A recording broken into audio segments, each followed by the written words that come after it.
Talkline presented by MVB Bank, your most valuable bank member, FDIC. One thing we know about Washington and the United States Congress is it's never simple. It's never simple. And we wish it were. For whatever reason, it just isn't, and that is on the Iranian deal. For example, in the Senate, what they're considering is a resolution of disapproval. So the supporters of the Iranian deal are trying to get enough votes to overcome a blockage of it, overcome a filibuster of it. No, they're trying to get enough votes to break the filibuster. Whatever they're doing. Meanwhile, in the House, there's like 3 different votes now that are coming up on it. Congressman David McKinley joins us, West Virginia 1. Congressman, good morning. How are you? Good morning. I can see how difficult it is to try to explain what's happening. Well, maybe you can, or maybe it's not even worth it, because I thought we were going to have an up or down vote, but now there's 3 votes. No. Well, Hoppy, let's just if everybody just slow it. We're going to have an up or down vote. Okay. There's no question we're going to have an up or down vote. We're going to have that tomorrow. But they're setting the stage. Remember, as I've told you, I'm one of 2 engineers, but there are 242 lawyers in the House. And those, and like Seinfeld said, not there's anything wrong with that, but now they're coming into play.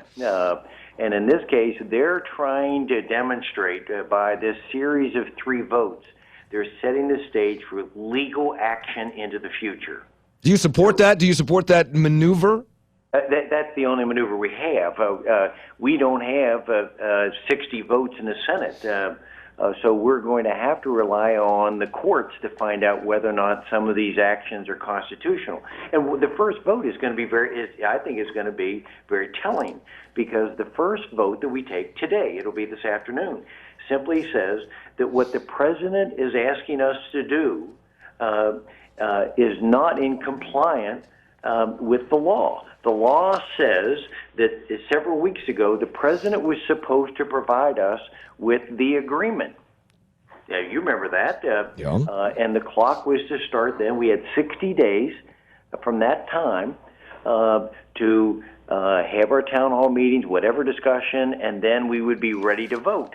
But what this vote will be today to demonstrate, the president did not provide the agreement, because by the definition on the second page of the agreement, under Section 2 of the agreement, paragraph H1, it says that under the agreement is to include not only all of the language that we've been given, but is also to include the side agreements. And even John Kerry has said they don't have the side agreements. So it's a technical question, but it's a legal question. But I think your listeners and all can understand, we weren't given all the documents when he said, I've given you everything, which you did not. And therefore, we're concerned about what is in the side agreements.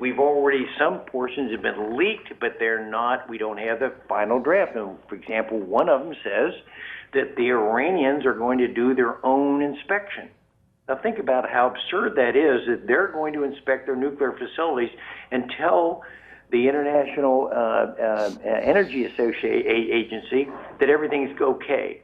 Well, but on that, let's take it. I mean, you guys work out the technicalities. Let's just talk about the deal itself. But on that particular point, Congressman, the argument is, okay, so the Iranians inspect sites, or there's you got to give notice before you have access to the site. If there's fissile material there, you can't just haul it away and there's no trace of it. Once you get access to it, you'd be able to find evidence that it was there, right? I mean, so it's not that.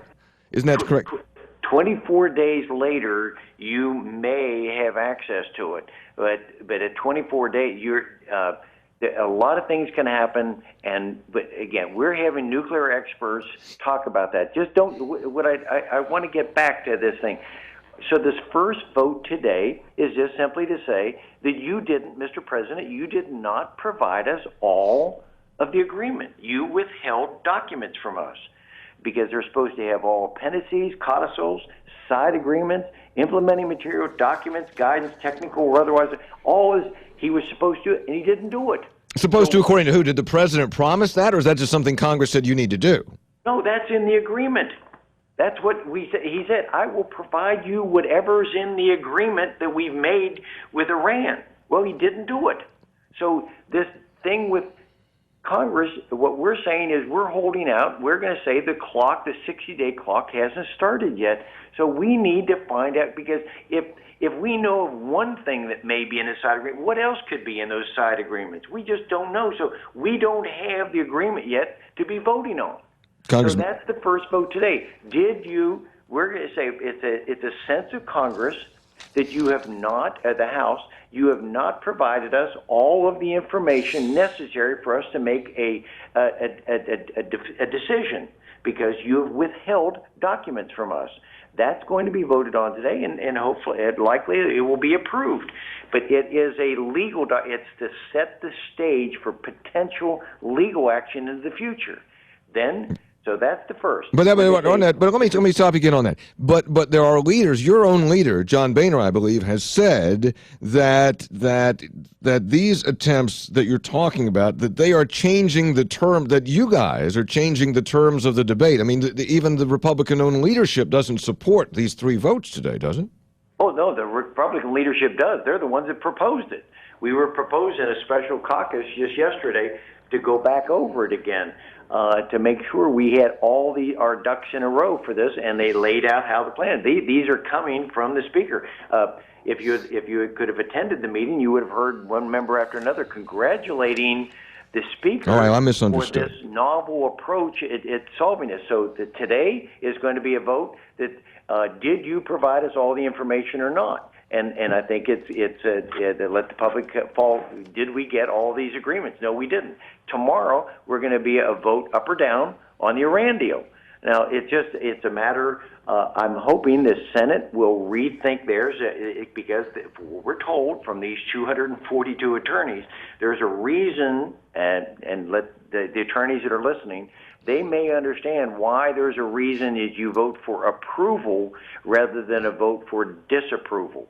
There, in legal terms, in the legal world, there must be some reason in the court. So tomorrow, we're going to vote on to approve the president's negotiation on Iran. Here's the problem with this. I'm sorry, I'm yelling at you, but the problem here is that, and this goes all the way back to FDR and every president since, that this is an executive agreement. This is a treaty, and as per the Constitution, it should be subjected to 2/3 approval by the United States Senate, and that should be it. Thank you. That's what many of us are talking about. We were led to believe, under the Corker bill, that that there were going to be some processes those didn't take place. So you're exactly right. This is a treaty. So Nick, just stay on this issue. All so right. you've got tomorrow is going to be a vote up or down. And I think my guess is, and what we're watching for, and you can hear listeners, is are we going to have more than 290 votes in opposition to this? Because the motion will be to approve the treaty or the agreement. Mm-hmm. And we think I'm hoping there'll be 290 or more votes to disapprove, or to say no, vote no. So the bill will die in the House. Now the Senate then will have to, next week, they have to take a bill up, and it won't be the House bill because the House bill just died.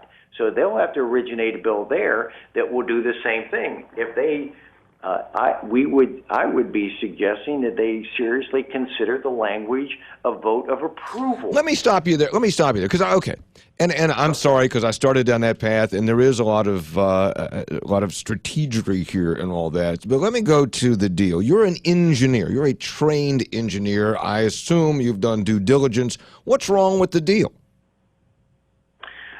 Primarily, the one of the biggest parts, and I brought it up yesterday when we had a briefing with the Nuclear Regulatory Commission.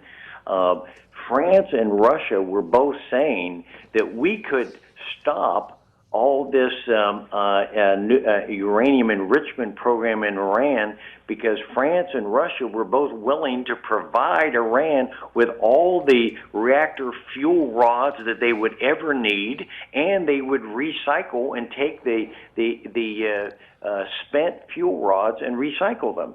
So there was no need for Iran to even go into an enrichment program unless their ultimate objective was a nuclear weapon, because two nations of the world were prepared to provide them all the nuclear reactor fuel that they needed.